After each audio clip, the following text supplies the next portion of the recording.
It's game day. The BYU Cougars taking on the Greenville, North Carolina. Well, actually, not the Greenville, North Carolina. The East Carolina Pirates in Greenville, North Carolina. It's a game day preview edition, special edition of Locked On Cougars.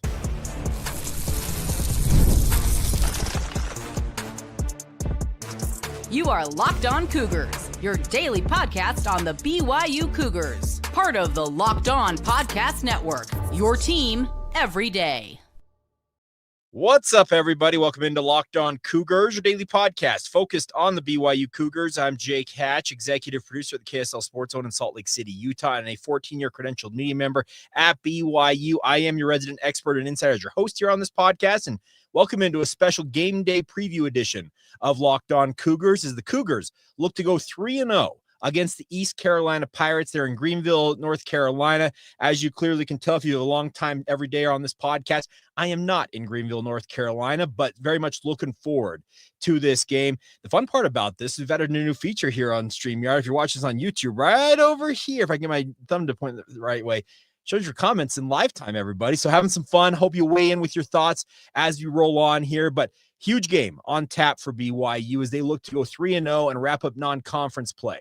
I've been pretty consistent on this. I think that East Carolina is the most difficult opponent of BYU's first 6 games. Now, Arizona looks pretty frisky. I don't think Colorado's much, but this East Carolina team, they have a prolific passing attack. And that is going to be, I think, the number one thing. If you're looking at what I'm looking forward to seeing how BYU performs tonight is if they can slow down Kattenhauser and that ECU air raid offense. Because if you can, well, you're going to ground them. That's the fun part about this is BYU is facing a team that's very much one-sided. Could East Carolina try and shake it up and run a little bit more about the Cougars? Yes, but that would be kind of counterintuitive to who they are as a football program, speaking of ECU. And I'm looking forward to this. I think the fun part is we're looking at a game that BYU needs to go out and assert themselves in against ECU. Some of you are already pointing this out. I don't want to eat crow for all the schadenfreude over Utah's loss. We need to win, LOL. That comes from Brels MT.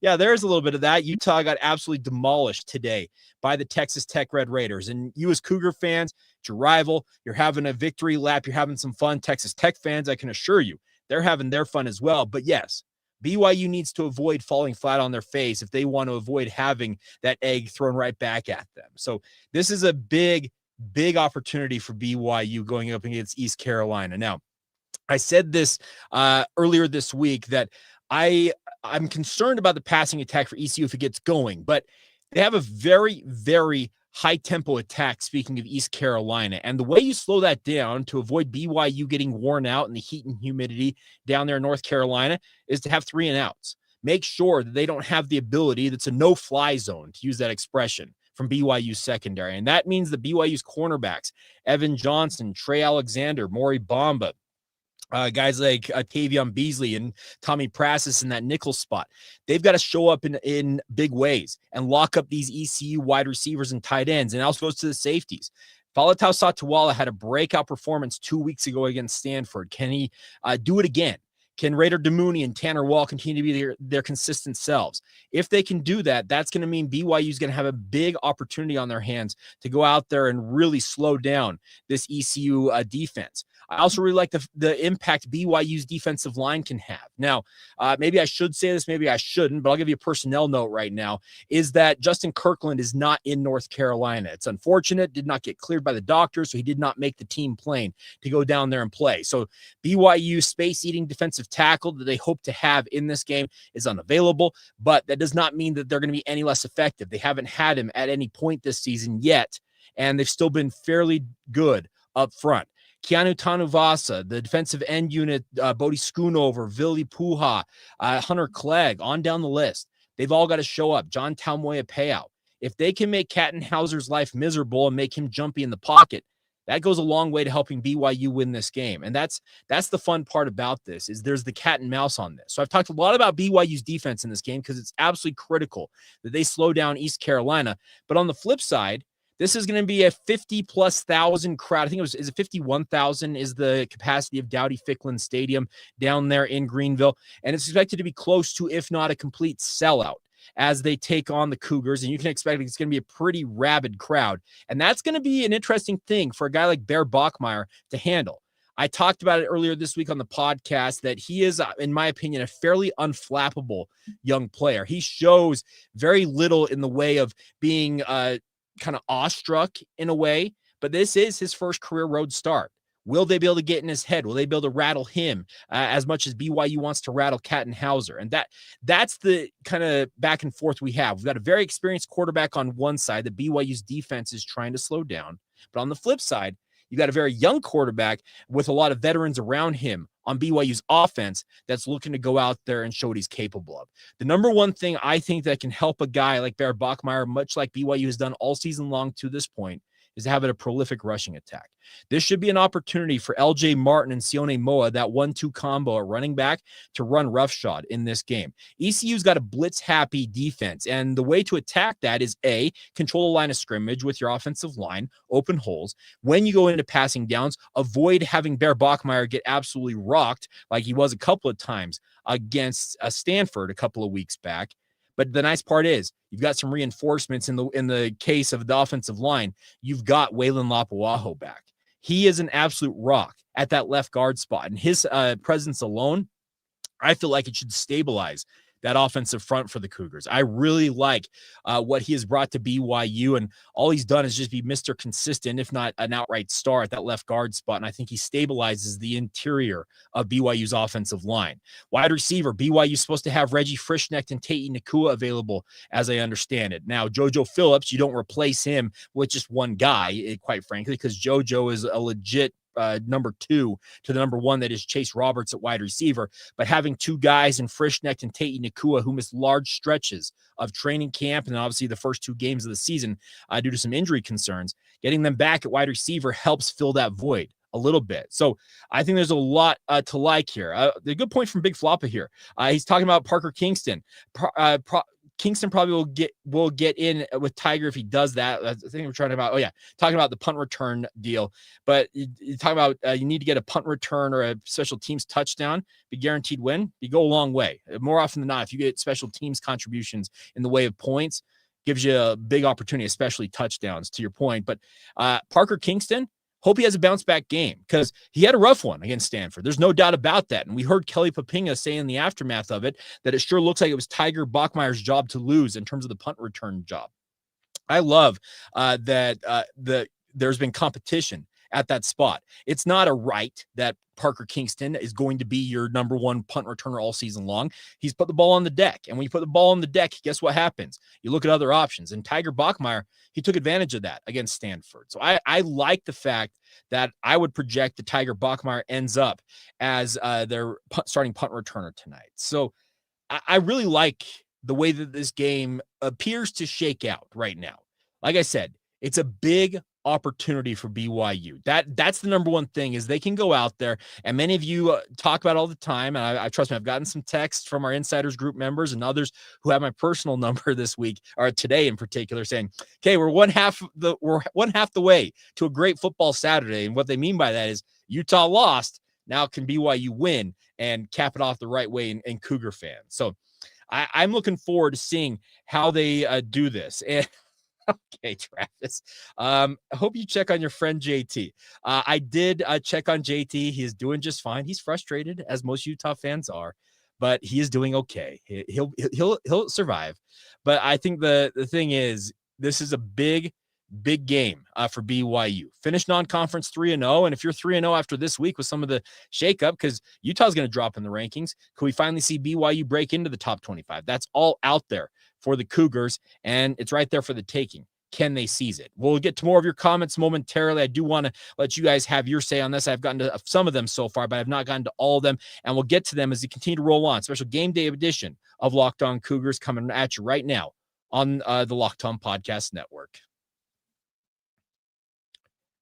Today's show is brought to you by our friends over at FanDuel. Now, the NFL season is ongoing, everybody. You all know this, and they've got an incredible deal from FanDuel. If your first bet, $5 wins, you get $300 in bonus bets to use across their website, on their platform, whether it's digital or mobile. They've got it all for you guys. And no matter how you like to bet, whether it's game day parlays or you like to just have the live action when you're watching your fantasy team play out or watching your favorite team play on a Sunday, FanDuel's got it all for you guys. And once again, the offer is you place your first $5 bet. If it wins, $300 in bonus bets in your account, just like that. It's simple, it's fast, it's easy to play. And the best part is FanDuel has got you covered when it comes to the NFL. Take advantage today by going to FanDuel.com or downloading the app today. It's all courtesy, once again, of your friends over at FanDuel. Thank you once again for making Locked On Cougars your first listen of the day. Game day preview edition of the podcast here as we're talking about BYU and East Carolina, and a lot of good comments from you guys. And there's kind of scrolling live. I'm not able to see all of them as they scroll, but the thing about this is Braden points this out. I'm looking forward to that Texas Tech matchup later this season. The way Tech looks like it could be an elite game. Good question from Jeff Stevens. What will BYU have more of, sacks or interceptions? Ooh, that's a good point. I would hope it's sacks, but interceptions go a long way to getting points as well. So yes and yes. I don't know. I think that I would like to have more sacks because that means you're getting after the quarterback. But interceptions do the exact thing that you want them to do. Big Flop points this out. Bummer, missing the flyover. I am missing that. Now, our good friend Captain Mojo, Morgan Curridon, who is the lead pilot in the flyover in those F-15s, those of you who are everydayers, heard him on the podcast or watched him on the podcast earlier this week. He texted me earlier today, and I can get you the exact wording of the text he sent me as I pull it up here. But he said this. He said, hey, skies are blue, jets are in the green, everything looking good to go. I forgot to mention that our two F-15s will be flying with the call signs Lavelle 11 and Lavelle 12. Go Cougs. Well, Captain Mojo, hope you have a great flight and hope everything goes well. Godspeed to you. And that's the fun part about this. We've got two BYU connected individuals, two members of the Church of Jesus Christ of Latter-day Saints flying those F-15s. And yes, their weapons systems operators do have ECU ties, but the guys who are actually at the controls of these jets, when your call signs are Lavelle 11 and Lavelle 12, I'm all about that. That's absolutely awesome. I'm looking forward to seeing how it's going on, how it goes down. Jeff with a good point. That passing attack, good prediction. Passing attack only gets 175 yards tonight. BYU dominates. If they hold East Carolina sub 200 yards passing, yeah, I think BYU wins and they win running away. And I kind of said that yesterday. Those who stuck around to the tail end of yesterday's podcast, my prediction was BYU 27, ECU 13. I've got a feeling that BYU is going to handle their business and will go out there and do their thing. Big Floppa says this, Bear Bachmeier, 21 of 31, 248 yards, 2 touchdowns against 0 interceptions, and adding to that 28 yards rushing and a touchdown. If you get nearly 270 total yards of offense and 3 touchdowns with no turnovers from Bear Bachmeier, much like we just talked about with Jeff, I think that you're going to see BYU run away with this game. Those are numbers that would help BYU get a big win. The other number I'm going to be tracking is yards per play, but more importantly than that is rushing yards per play. If they can average a healthy number, we're talking 4+, heck, if it goes 5+, that's going to help BYU win this game. The biggest thing you can do to quiet a rabid fan base, a high-powered passing attack, is to force that offense over to the sidelines and grind the clock with 5, 6, 7-minute, 8-minute drives and really limit the possessions. And I know that's not sexy football. I know it's not the football that BYU's been known for years, but it's downright effective when it's run properly. And I think that's what BYU is looking for, is to go 3-0. That's all that really matters right now, I think, for the Cougars. Big Flop also here. I love Chase and Jake's relationship. It was so awesome. So I hope Bear can develop some of that with his wide receivers. Now, I've been paying attention to Jake Retzloff so far for Tulane. Had a great game last week. Just as bad right now. He was 0 of 6 at one point. I think got his first completion as Tulane starting quarterback at the end of the first half at Ole Miss. They're down like 23-3. So that was a tough showing in the first half for Jake Retzloff. But to your point, Big Floppa, you want to see that relationship develop for Bear.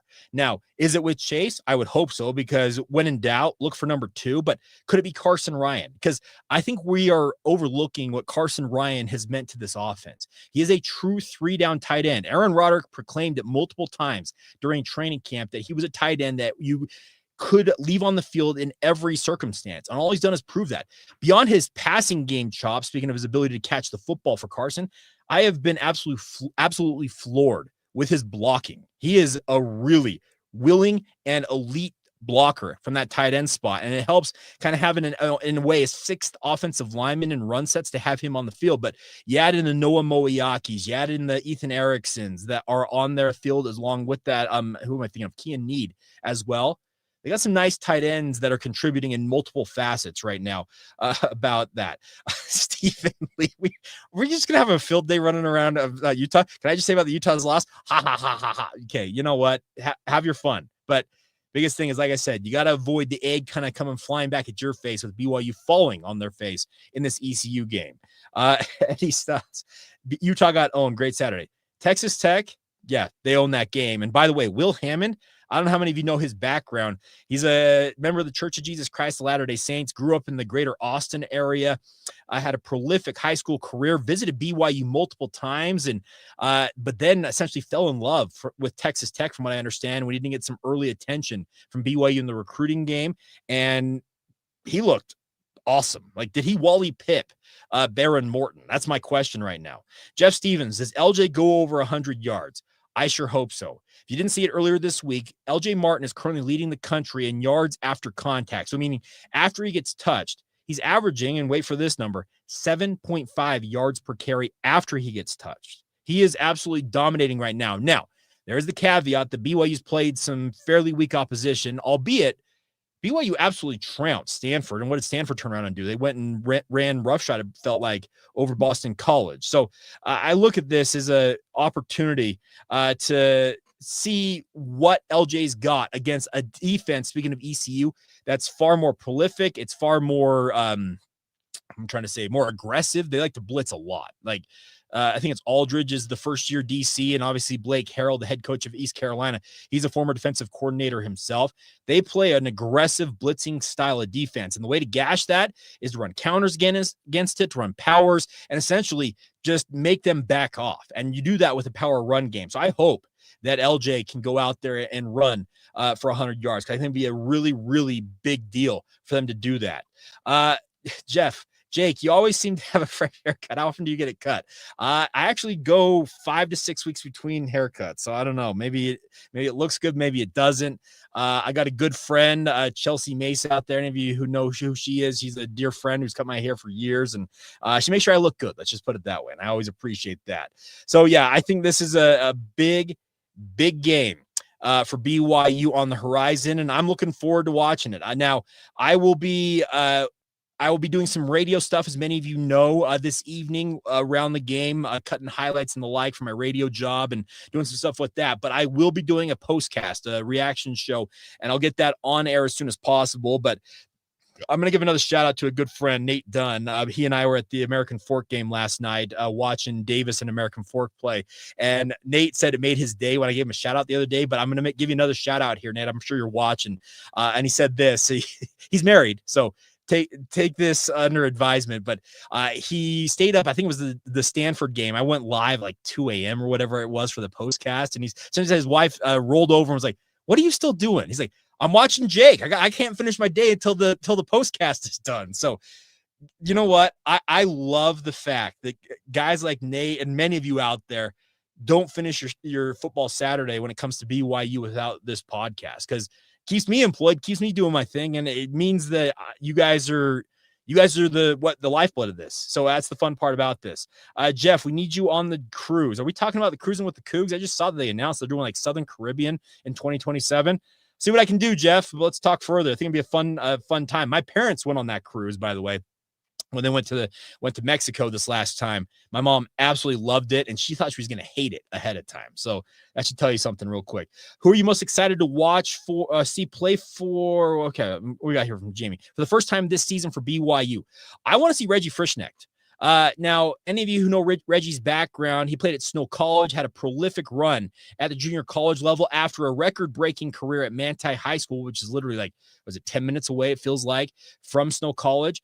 He played at a lower level high school in Utah, but he's got size, he's got speed, and if his numbers from the junior college ranks translate to any degree to the Power 4 level, BYU's got a pretty decent wide receiver on their hands. And I've been looking forward to finally seeing him on the field for BYU. So he's probably the guy I would tag right now as the guy to make their debut tonight, if you want to mention that way. What is my reaction to Utah sucking? Well, I'm not going to lie. I kind of wanted to see College Game Day and or Big Noon Kickoff in Provo for the Holy War. Now, that doesn't mean it couldn't happen. Let's say Utah bounces back, because West Virginia's not that good, I don't think. But 5-1 versus 6-0, if BYU does make this run that I'm hoping, still could get one of those games to Provo. But 6-0 Utah, 6-0 BYU, top 20 ranked at that point, I feel like for both of them would have absolutely gotten the attention of the nation and probably would have gotten one of those two programs to Provo. So that's my reaction. I'm a little disappointed. It may take away some of the luster of that game, getting some of the big game treatment, as it were. But who knows? I really would like to see BYU and Utah playing at a very high level. But I got concerns about Utah's offense. Here's the thing. Devin Dampier couldn't really pass the ball, especially from the pocket. Now, he's 5'10". Like, list him at 5'11", whatever they list him at.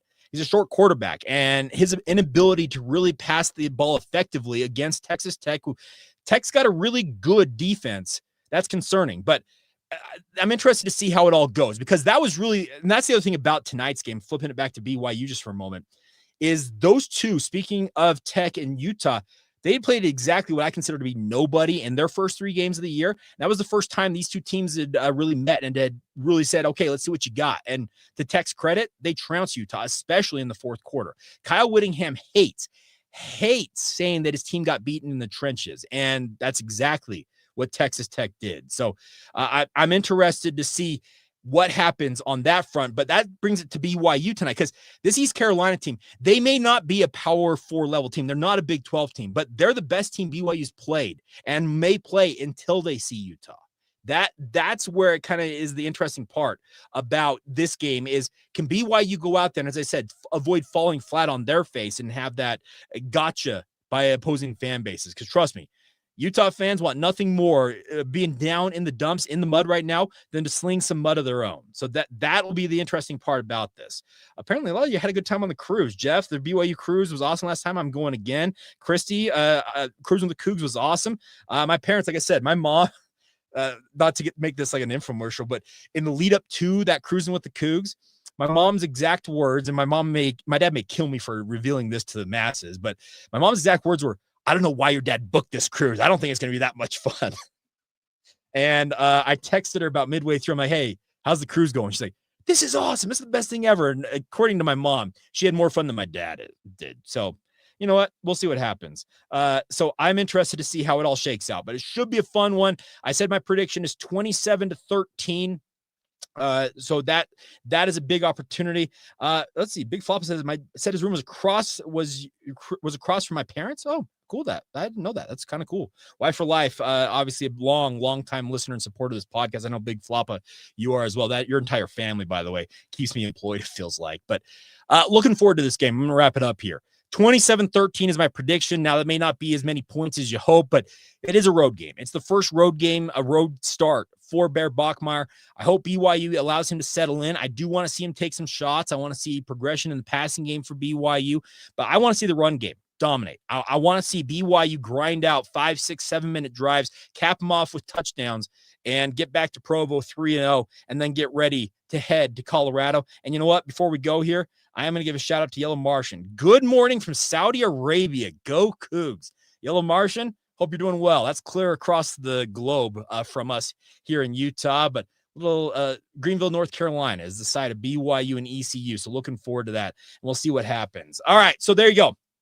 27-13. We'll see how it all shakes out, and we will have a postcast once we wrap up the show. My radio responsibilities tonight as well. But as always, truthfully, you guys are the absolute lifeblood of what makes this show go, and thank you for being with us. Enjoy the game. 5:30 ESPN2. Now, with how ESPN stacks games, be ready to flip to like ESPN News, ESPN3, or who knows where they're going to stick it. But it should be a really fun one in Jeff Stevens. I'm in the Saudi Arabia of America in Arizona. It's a good point, both in the desert. But as always, you guys are the best. Thank you for your support of the podcast, and we'll be back after the game, hopefully celebrating a BYU win right here on the Locked On Cougars podcast.